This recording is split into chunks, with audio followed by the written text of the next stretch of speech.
Welcome to the next episode of the Venture Voyager show. In this episode, we'll be focused on the topic of marketing innovation. We are fortunate and privileged to have George Felix as our luminary guest. George is known in the marketing circles as a young innovator with a Midas-touch. George has had an exciting career as a marketing innovator, brand turnaround artist, who has produced significant results for the companies he has touched. George is currently Senior Vice President and Chief Marketing Officer of Chili's Bar and Grill.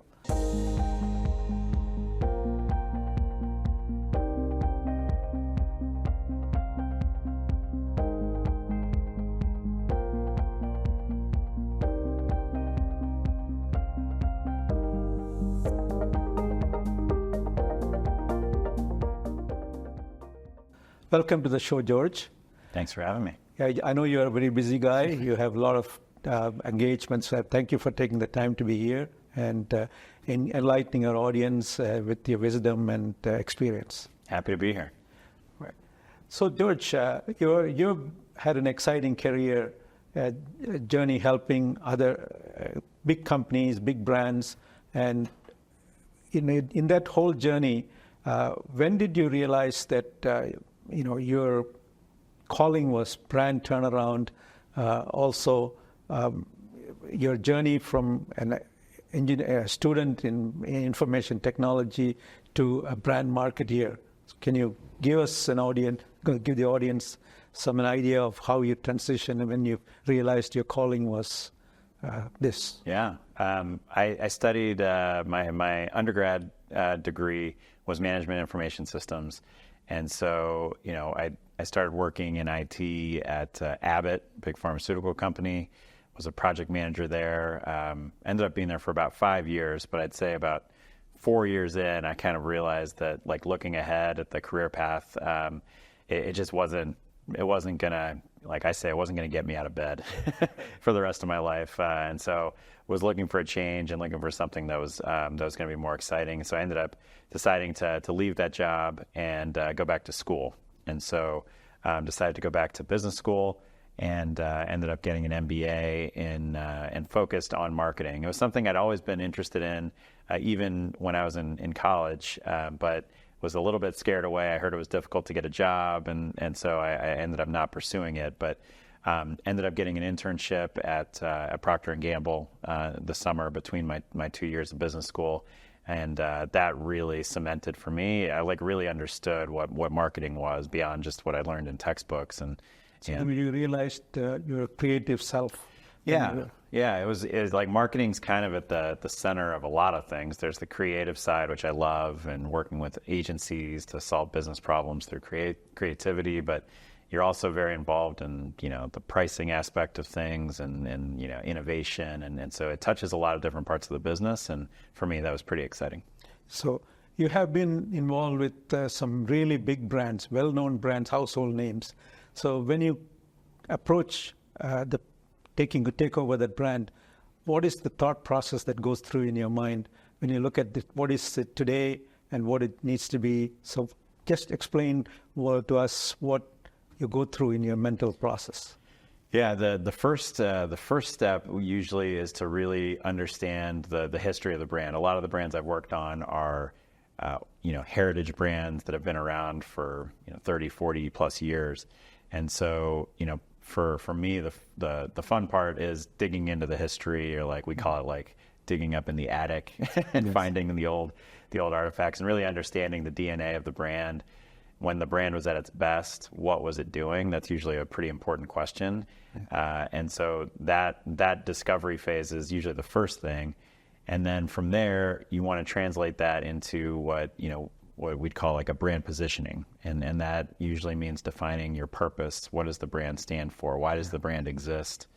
The tone of voice of the brand, the look of the brand. And so those things, if you can define those things early, then it gives you a better kind of a North Star that you can use to then build the brand from there. But I do think that first step of really understanding the DNA of the brand is crucial. Yeah. Speaking of big brands, I know you're a humble guy.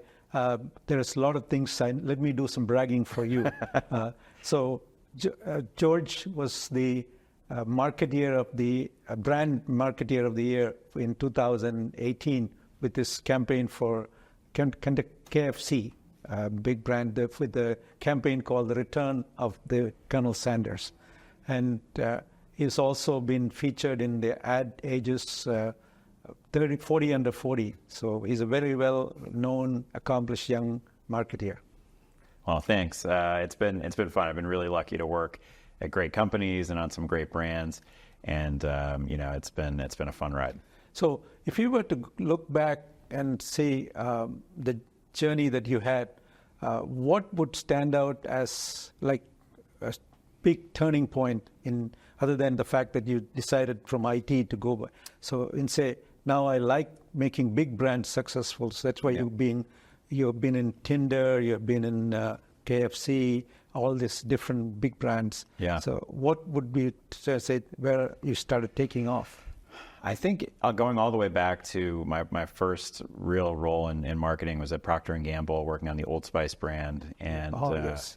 And so Old Spice was a brand that was very popular back, maybe 20 years ago, and was on the verge of being discontinued by Procter & Gamble because it was looked at as an old brand. It's got old in the name. Yeah. And so it was interesting to come in and be part of the team that was able to reposition Old Spice to be relevant to introduce it to a whole younger generation. And so for me, going through that process, learning how to take a brand like that and modernize it, and then use creative and use, whether it was TV commercials or digital social media, advertising to make a younger audience aware of that brand really stuck with me. And I think that's been what has helped me as I looked at, the other brands I've worked on. I always go back to that first experience to show that you can take a brand that may seem irrelevant and really, introduce it to a whole new audience.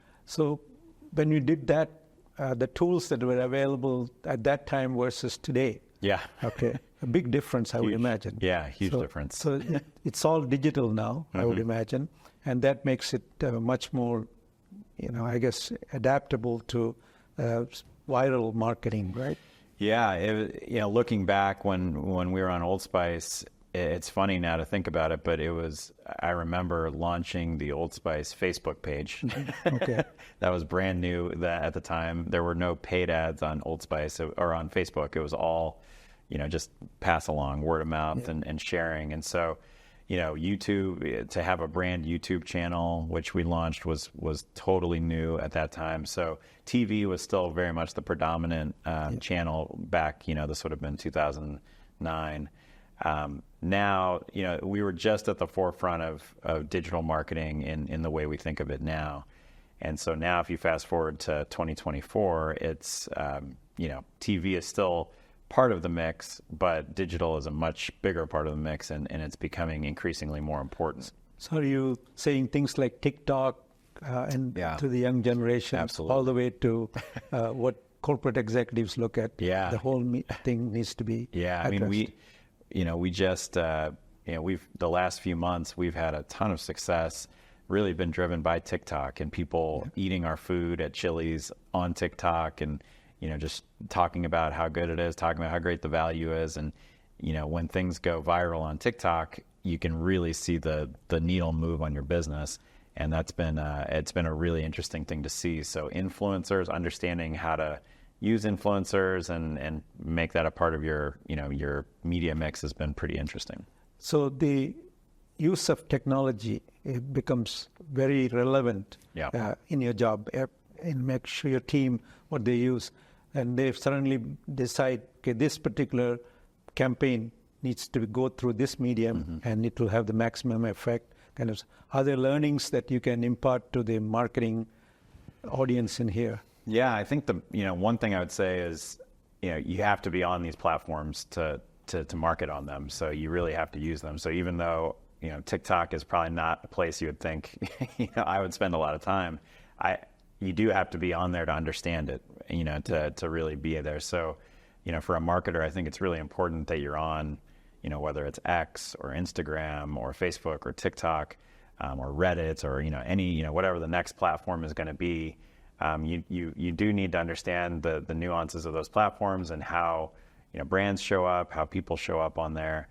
So I think that's really important to stay up on that. You also have to understand, consumer trends and patterns is pretty important in marketing. So you have to understand where are people spending their time.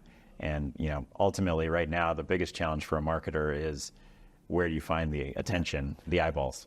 Yeah, absolutely. So if you started turning a brand around, you come in and start doing, and you work with the CEO and say, I'm going to turn this around. So how many months or years into it will the CEO see the results of from a revenue, earnings, customer base? Typically, it's a big brand. How long is that process? Yeah, each one's a little bit different. There's a saying I learned in one of my past roles that a marketer's job is to drive sales overnight and build the brand over time. So you have to be doing both at the same time. So unfortunately, I wish I could tell my CEO that it's going to take a year, but usually you don't have that kind of time. Yeah. So I think the balance is how do you do things in the short term that might be a bit more tactical that can drive some of that revenue growth while you're laying the foundation for the bigger brand building and marketing efforts. So in my experience, usually you need to start showing some signs of that progress within the first 6 months just to start putting some points on the board.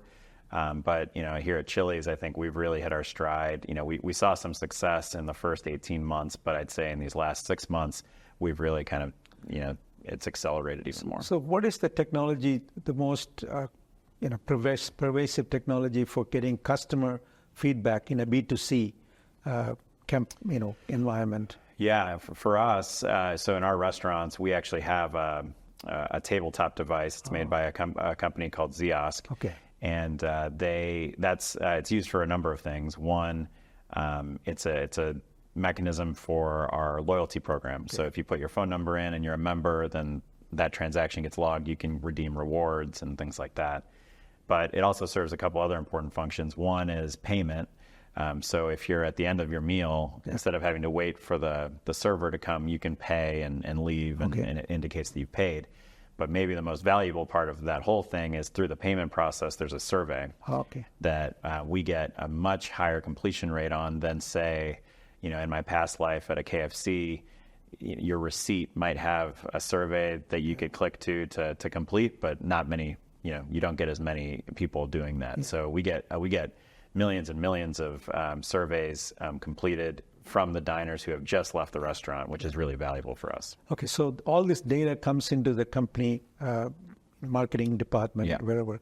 So the tools like AI and generative AI and those kind of things, are marketeers using them nowadays?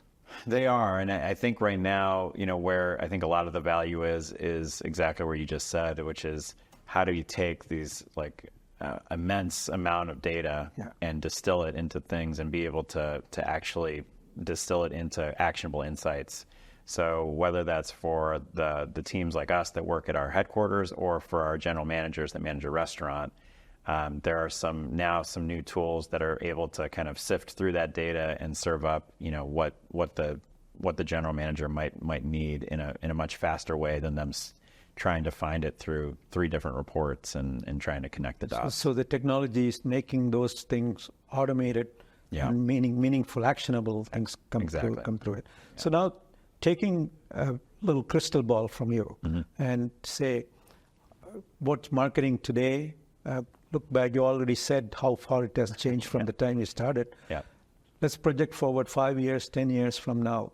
What would you see it's going to be the big change in the marketing field? Yeah, I think there's a few. I think one is the pervasive nature of digital channels and social media, I think, will continue. So, TikTok wasn't around 5 years ago, and now it's probably the most important platform. So I would say continuing that is going to continue to evolve. I also think just the nature of where people are spending their time will continue to be split into more and more places, which will require marketers to find new ways to get people's attention. So like I said, I don't think I think the death of TV is probably overstated, but I do think it's, the rise of influencers is something that I've seen firsthand just in the last 2 years has really changed. And so I think even for a startup, smaller brand, there's now opportunities with influencers and social media channels where smaller brands might not have had that reach. Now they can actually reach the masses in a much more effective way, which kind of levels the playing field a bit. Yeah. So the marketing as a career, if we were to give somebody who is sitting there thinking, where should I go for my next degree or whatever? So what would you kind of say? B2C is one marketing field that you can go directly marketing to consumer. B2B is another huge area. So are there significant differences in the way you market B2B versus B2C? Yeah, I think so. And I haven't had direct experience on the B2B side, but just, having worked in several different companies and worked with people that are working on the B2B side. The B2C side, I think, there's similarities and differences. I think on the similarities side, that consumer understanding is very important. Now, the consumer is different, and on a B2C side, you're looking at the end consumer versus on the B2B side, you need to understand the pain points of the business that you're trying to sell and where those opportunities are. But at the end of the day, that is understanding who your end consumer is. So I do think there's similarities there. The differences really come in, the way you reach those audiences. So on the B2C side, you're generally talking about mass marketing. You're trying to understand who the people that are going to purchase this product are, and you're doing so through paid media, whether it be digital or traditional media. On the B2B side, it's a much different, equation there, where you're trying to find, where is that captive audience? How do you reach them? It's probably different channels and different methods. Yes. So marketing as a career would be something that you would advise people to pursue? Yeah, I mean, I've really enjoyed it. Like I said, I think everyone jumps to the creative side, which is really important, but generally marketers have a seat at the table for decisions that really span the entire business. And so in my case, I have the culinary team that's thinking about the new innovations and new products we're going to develop. I have the consumer insights. I've got digital, the e-commerce side of things, as well as media and just our go-to-market strategy. So I enjoy that, even interacting with our operations teams and HR teams as well. So I enjoy that marketers kind of have their hands in a lot of different things. So no 2 days ever feel the same. Yes. So I would imagine a global brand, it requires much more high-level views of what works in which country, those kind of things. So it does. Yeah, it's a challenge. When part of my roles, part of my time at KFC was on the global side, and it was really fascinating. I learned a lot because I'd only worked on domestic brand, U.S. brands up until that point. And so that process of developing a brand positioning and then going to market is more streamlined when you're talking about one country. Yeah. KFC's in just about every country across the globe you can imagine. And so we had to define a brand positioning that was a great starting point for every country, but then leave flexibility for each country to then adapt that to something that would be relevant, in that market. So KFC in India versus KFC in Japan versus KFC in the US, the way they go to market is going to be very different based on the culture. The food that they serve is going to be very different based on the tastes of that particular country. So you need to leave enough flexibility so they can be relevant locally, but also have that foundation so that it's a consistent brand. At least when you look and see it, it looks like the KFC that you know from another country. Yeah. So just for the entrepreneurs in the audience, they're thinking about starting a startup in the marketing space. What are the unmet needs out there? If you were to say, hey, Mr. Entrepreneur, create this thing, it'll help big companies and small companies. Are there problems that they can solve? Yeah, I think consumer understanding, there's always going to be an opportunity there. So the more we can really understand, where people are spending their time and their preferences, there's always a need for that. I also think measurement is always going to be an important thing, right? You mentioned the CEO is going to be asking you, is the stuff working, Yes. right? Right. And so there's certain obvious ways you can measure that through sales and traffic, but there's nuanced things that marketing can do in changing the way people think about the brand and other things that are not always as clear to measure. And so the more sophisticated we can get in terms of being able to measure things. So there are a lot of opportunities to innovate. Yes, to always. help big brand marketeers Always. like you. Yeah. You might look at that company and say, hey, this has been fascinating discussion, George. So thank you very much for taking the time to be here. And please, where can they find you? You can find me. I'm on LinkedIn a lot, so you can find me there. That's probably the easiest place to find me. So you can just search my name there, and it's been great. It's been great. And it is George Felix. Yeah. Yes. Yeah. So currently you can find him at Chili's. That's right. And you can visit your local Chili's anytime. Thank you very much. Yeah. Thanks for having me. Now a word from our sponsor, TurboStart Global. When we return, on the other side of that, we will have another exciting guest who will be talking about their professional journey and their company. We are TurboStart. We're here to assemble the disruptors of today and forge a better future together. TurboStart spans 4 regional ecosystems across India, Middle East and Africa, the United States, and Singapore. We back entrepreneurs with a confluence of network, resources, and strategic interventions, all geared towards scale and sustainable success. Our 5 centers of excellence bring structure to the pursuit of entrepreneurship. Acting as an extension of your team, this holistic ecosystem ensures seamless execution across core functions, including strategy and operations, brand and marketing, tech and innovation, product experience, and business growth. A team of industry leaders, serial entrepreneurs, and domain experts, we believe in creating a network effect, a community you can rely on.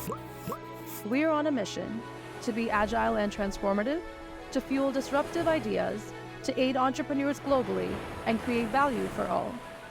TurboStart. It's more than money.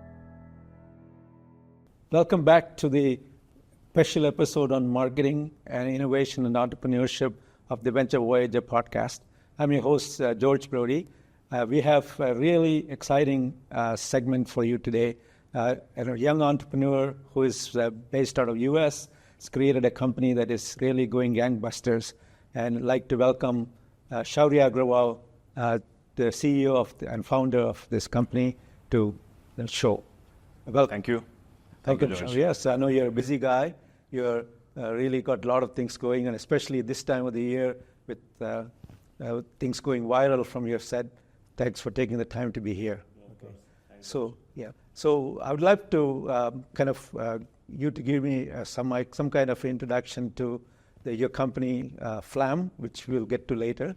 But at the same time, I would like to take you back to the beginning. You were a student and you started a company after that. So take us back to the beginning and kind of say, how did you think about starting this company? Sure. So I think starting a company is a function of when do you really think that you really need to start something, because you find a problem statement and you really get obsessed about solving it.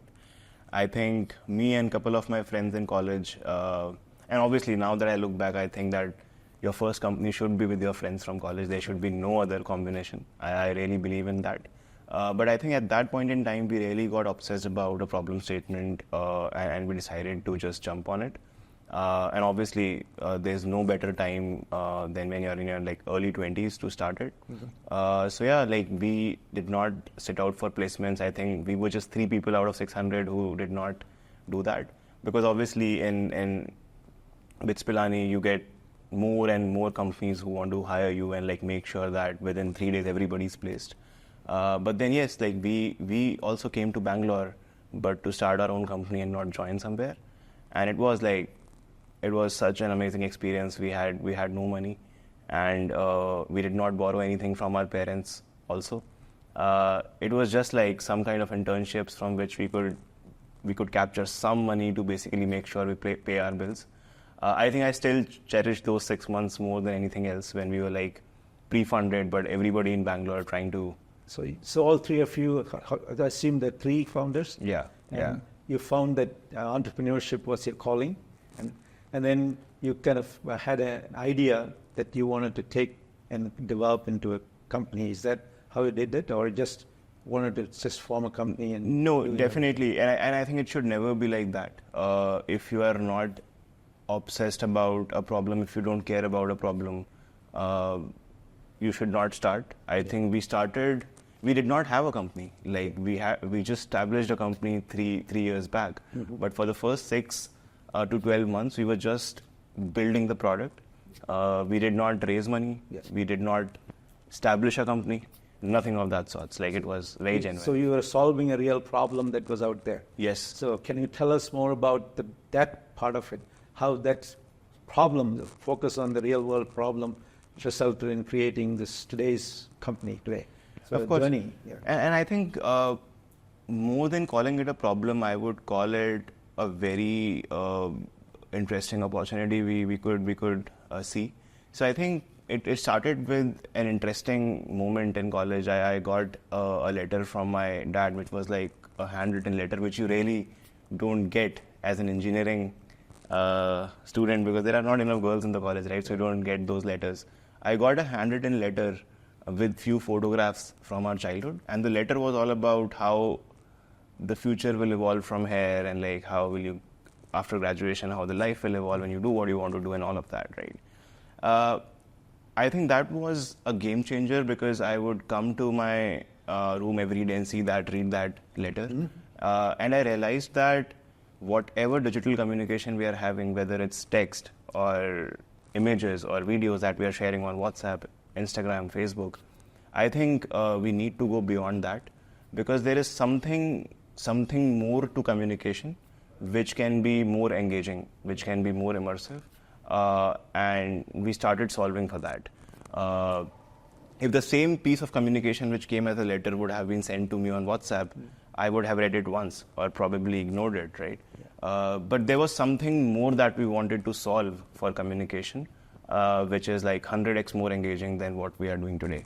And yeah. Awesome. That's like how to keep the customer engaged, the user engaged. Exactly. Is very focused on. Exactly. It doesn't matter what medium, but in this particular case, you chose Yes. a path. Yes. So tell us more about your company then, the innovation that you really brought. So basically, why I mentioned about that letter is because there was more engagement in it, which you generally, obviously, like when you're watching videos and you're watching images on Instagram or like Reels, you are engaged in that content.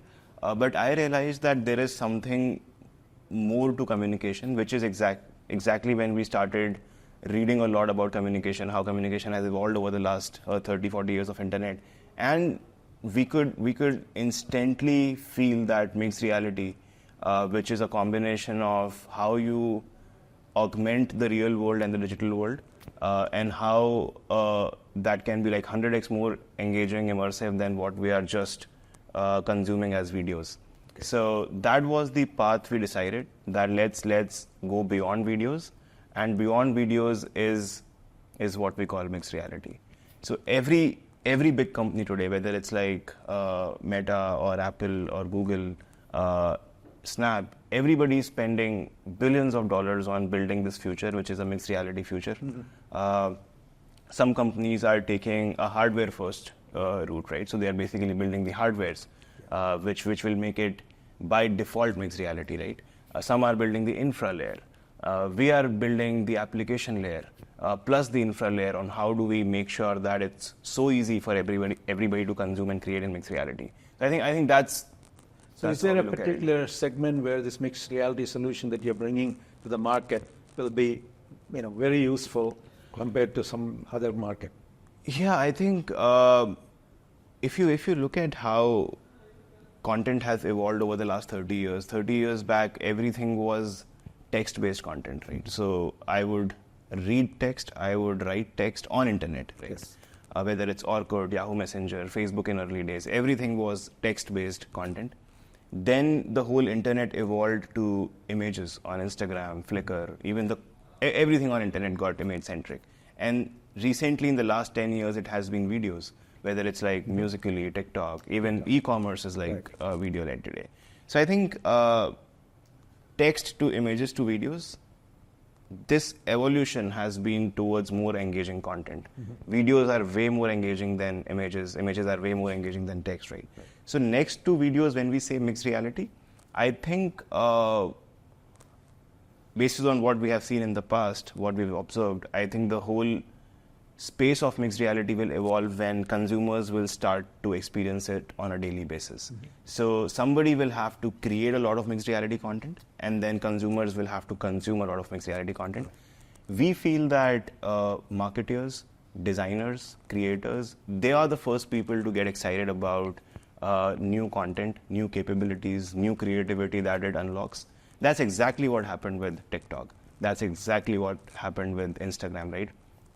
Designers and creators who are obsessed about creativity, I think they are the first people to unlock. So marketing content has a very good application for mixed reality, is you're saying the creators will be able to use this and kind of create viral engagement platform like 100%. Instead of a TikTok video, which is pretty engaging in itself, you're now saying there is a combination of technologies you can bring and create something that can go viral.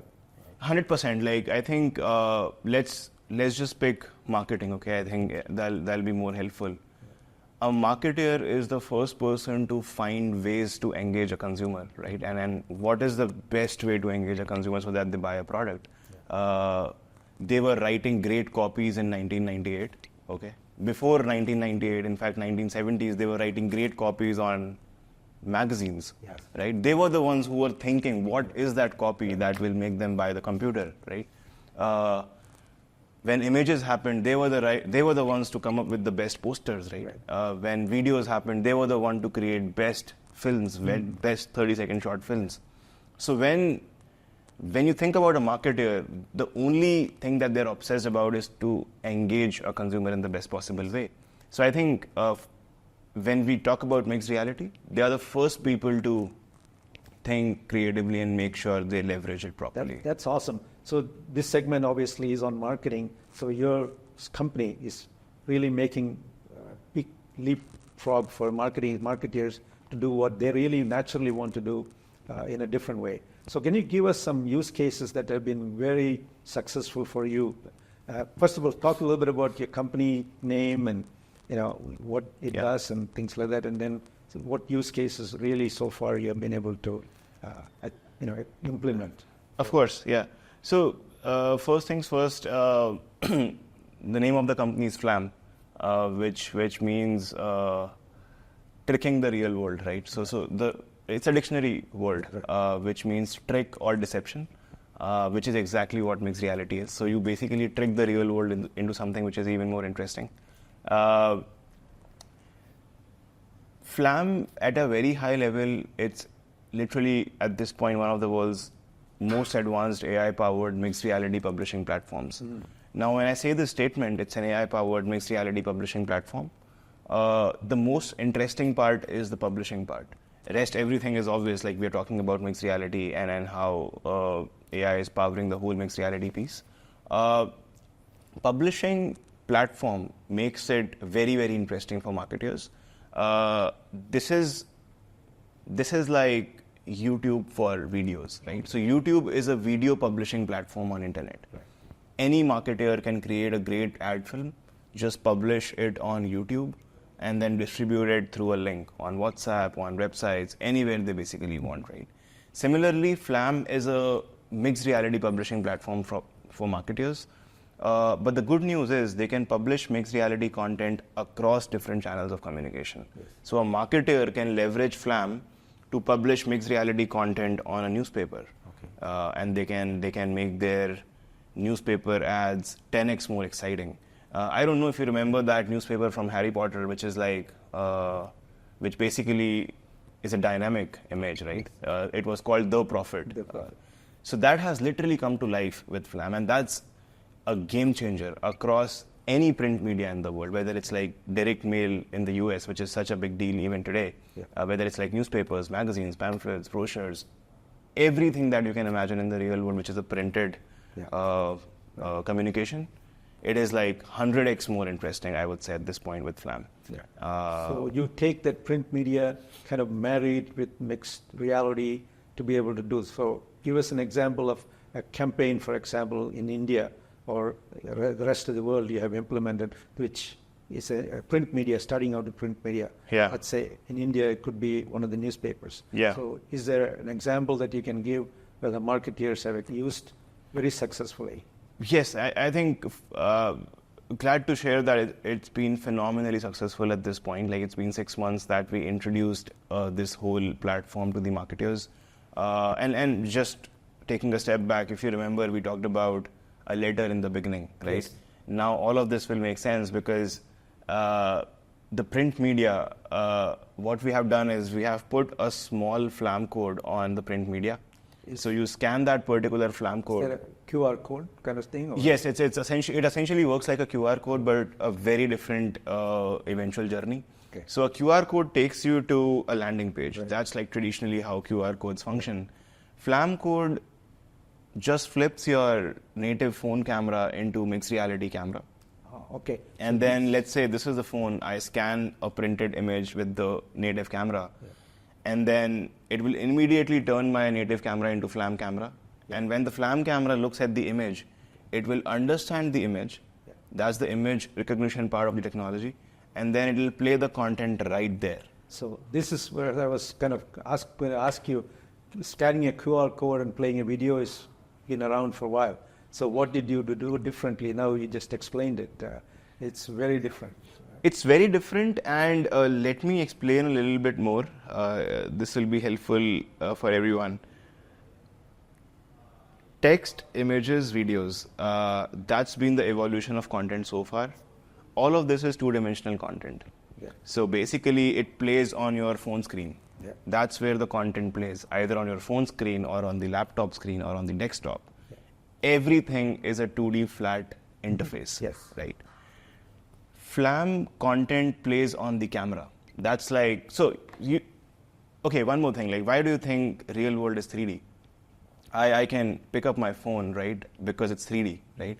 Real world is 3D because human eyes by default are cameras or lenses. Right. We are consuming the real world through our eyes, which is a camera. That's why it's a 3D perception. Right. Similarly, Flam content plays on the camera, and that's why it's much more than a video. It's a 3D feeling when you're watching content on the camera. Right. So all the consumption on Flam happens through a camera, which is why it's like beyond videos. So let's take, for just postulating, a brand wants to get something about visibility, about a marketeer inside a brand, wants to use your product to go with a campaign. Okay? Yeah. So traditionally, previously, they had to do newspapers and whatever to get that thing. Now, today, what would he or she do differently? Come to you, to your company, and say, I want to run a campaign for my product. Yeah. So I think very interesting that you asked this because see, big tech companies, why they are taking so much, and obviously like they are doing amazing job with technology and with like making the market grow, learn, all of that, right? But when they work on hardwares, they are trying to change a lot of your world, right? They are basically asking you to start using a new hardware in itself, right? Which is very hard to do. It's a very big behavior shift. We believe that the fastest way to introduce a new technology or a new content type or new communication type is to just add one more layer on top of what's existing. Mm-hmm. And that should not change.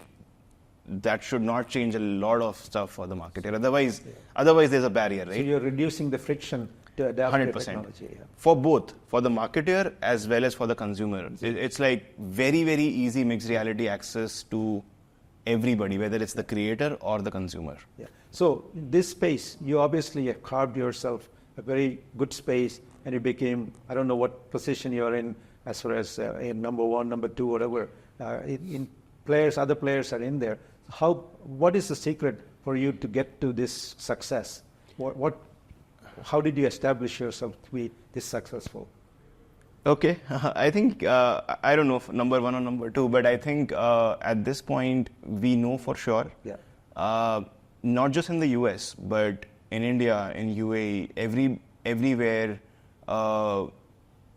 everything is inbound to us. There is like, we recently did a campaign with presidential campaign with Kamala Harris, and like we are doing a lot of stuff with Indian government also. We are doing a lot of stuff with almost all the global brands that you can imagine, from Samsung to Flipkart to Google. Everybody is working with us. Okay. Google and Samsung are the most, I would keep them on the top of the list, because they are spending billions of dollars on their mixed reality tech, Right. but then they decide to leverage Flam platform for their advertisements, right? Which is very powerful. Yeah. Obviously, we can't, take all of those examples and show it to the audience. So if you were to pick 2 or 3, can you name 2 or 3 that we can actually show a video of? I think we should definitely show the Samsung ad that we did. It's a very interesting, one of the most interesting ads, which is like totally interactive. That was on a newspaper. Okay. We should also talk about how we powered Kamala Harris campaign on television. Okay. That's a very interesting TV use case, how we can take TV viewers into mixed reality through Flam codes. Okay. And then yes, now we are launching something through which literally on WhatsApp and SMS, you can take people into mixed reality. So you will get a link on your WhatsApp message. You click on that link, you will enter mixed reality experiences. So obviously your market is worldwide. Any kind of, newspaper or anything like that in any country, you can insert this mixed reality Flam code and then play in that particular. In any communication, we can do it in print, in television, in digital. Anywhere in the world. So as a US company, where do you focus today? Mostly in US, obviously, and then the next market, is it Asia, or where do you go? See, honestly, US is the primary market for us. It's the biggest market. The second biggest is Europe. But India is very close to me. So definitely we are growing rapidly in India. Yeah. We understand India like no other market. Yes. So other than obviously US, we are at this point focusing on India, and India is doing like really well for us, and the adjacent markets to India. Which I is understand that some celebrities are obviously signing up with your platform and doing things. Yes. In India. Yes, quite a few of them. All kinds of celebrities, like they are leaders. There are like Bollywood celebrities. Focus markets at this point are US, India, UAE. Yeah. These are the. So as a young innovator, entrepreneur, where do you see this going? For example, when TikTok came, nobody predicted that was going to go viral, right? And everybody is using it nowadays like that. Yeah. So is this something that people would use as almost a natural thing? Like YouTube, when it came in, only a very handful of videos were there. Then it became the platform where people watch videos. Yeah. But then there was also, you mentioned AI-powered thing. I think before AI became very prevalent, YouTube had algorithms based on your consumption. They used to feed things to it. Do you see the way marketeers are now focusing on using your platform? The world, where is it going to go eventually? See, I think we spent like three years on Flam now. But the way it has recently picked up after we introduced the product to marketeers, I think we are like truly building a generational company. This will be, I'm really biased, of course. So I would say this is possibly $100 billion outcome. That's how I look at Flam. Nothing less than that, because we are changing the way people communicate, right? And communication is everything. Like content and communication, I would define that as the lifeline of internet, right? So if you are going beyond videos, and if you feel that everything will happen in this format, and if you are making that easy enough, then I think every marketer will have Flam as a part of their media plan. Okay. Every consumer will consume mixed reality content across channels, and that's like very powerful. Yeah, so this could be a big play. And at this 100%. Point, there are obviously investors in our audience. So is it too late or too early for them to get into this invest in your company? Or how would they kind of go about doing it? It's the right time. Right time. We are blitzscaling now, and I think in legit sense we are blitzscaling. We are like trying to grow as fast as we can across channels, across geographies. So yeah. So the journey is just starting to make the hockey stick go. 100%. I think it's a very solid PMF that we have hit. Yeah. And it's going in a growth mode. So Shourya, you have been at this for these 3.5 years with your team. So there are people in the audience who are really thinking, maybe they're students, there are young entrepreneurs who are wanting to be doing this kind of journey. So can you kind of rewind a little bit and just tell them what are the learnings and what skills you need to have in your back pocket to be able to do something like successful like you did? Honestly, I don't know, and I won't comment on skills, but I would say there has to be like mad obsession. Because if you have skills, if you are very smart, you might start today. Complementary skill sets, and people talk about that all the time. Obviously, you should have, all of that is given, like, of course. But I think if there is no obsession for what you're building, you will probably drop off in the middle. And if you're anyway starting, only start if you are like madly obsessed about that opportunity or about that problem statement. Like I can stay in this for the next 30 years or for my lifetime, irrespective of whether things are going right or wrong, because I'm obsessed about solving this. And so are my friends or my co-founders, right? So I think that's very powerful. So should they be looking forward to a roller coaster ride?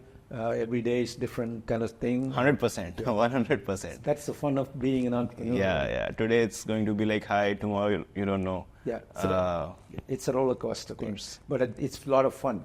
A lot of fun. It's the same thing. Yeah. So one of the things that I think many people ask is, the idea is good, obviously as you're solving a world problem, but you need to have a team that can execute, right? So your chemistry between the founders and the team that you create will have to completely execute. Obviously, in your case, you've been able to get customers, get them excited, all those things. So can you tell us, if you said it's always fun to start a company with your friends, right? 100%. So that played a lot of role in the chemistry. You Yeah. didn't have to learn each other's habits and things like that. Yeah. So in a company that somebody may not be lucky enough to have friends like you did, building a company, what would be the most important thing? Like, is it chemistry, trust? What are the things that you should really look for? I think if everybody is equally obsessed about solving that problem, Okay, got it. and it's not transactional, that okay, you become the CFO, I am the CEO, and he's the CTO, I think that's where I think that might still work, but that will not create generational outcomes and generational companies. If you want to build another Google or another Facebook, that needs a lot more obsession, and like that's the only thing everybody in the founding team should care about. So more than just friendship, it's the obsession for the same goal. So that's phenomenal. Right? That is a key word, that your obsession. Be passionately obsessed with it. We hire also. It's not just like limited to founding team. We hire really obsessed people, like who are mad about solving this, and then they don't care about money. They don't care about working hours. They don't talk about work-life balance. What they talk about is the outcome in this week and the next week and the next, right? And that's very powerful. Again, we could sit here for another 2 hours and talk about your company, but thank you very much for the time you took to be here. No, really, thanks for inviting. Yeah. And at this time, the audience, please go to our website and our platforms where this podcast is going, subscribe and like, and we'll be back with another theme and episode for the future. Bye for now.